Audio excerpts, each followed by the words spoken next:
اعوذ باللہ من الشیطان الرجیم بسم اللہ الرحمن الرحیم السلام علیکم ورحمۃ اللہ وبرکاتہ۔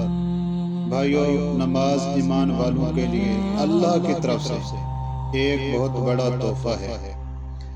آج ہم اس ویڈیو میں جانیں گے کہ ایمان والوں کے لیے نماز کیسے تحفہ ہے۔ نماز اللہ کی رضا کا سبب ہے، فرشتوں کی محبوب چیز ہے، انبیاء علیہ السلام کی سنت ہے۔ اس سے معرفت کا نور پیدا ہوتا ہے، دعا قبول ہوتی ہے، رزق میں برکت ہوتی ہے۔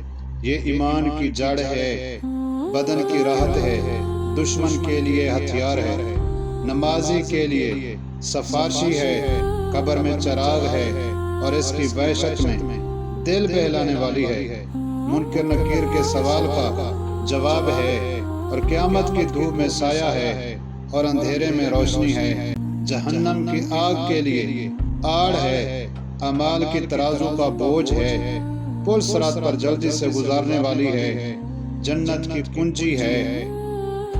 حافظ ابن حجر رحمۃ اللہ علیہ حضرت عثمان رضی اللہ عنہ سے نقل کرتے ہیں کہ جو شخص نماز کی حفاظت کرے، اوقات کی پابندی کے ساتھ اس کا اہتمام کرے، اللہ تبارک و تعالی اس کو 9 چیزوں سے کیا کریں گے، اس کا اکرام کریں گے۔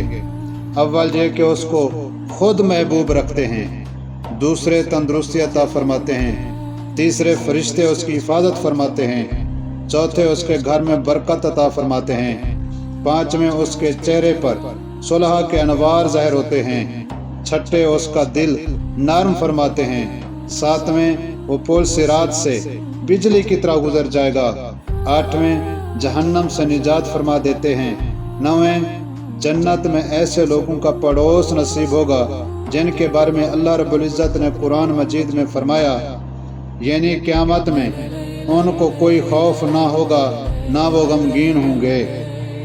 بھائیو، اگر میری یہ ویڈیو آپ کو اچھی لگی ہو، میرے چینل فیتھ وائبز کو سبسکرائب ضرور کریں۔ جزاک اللہ خیر۔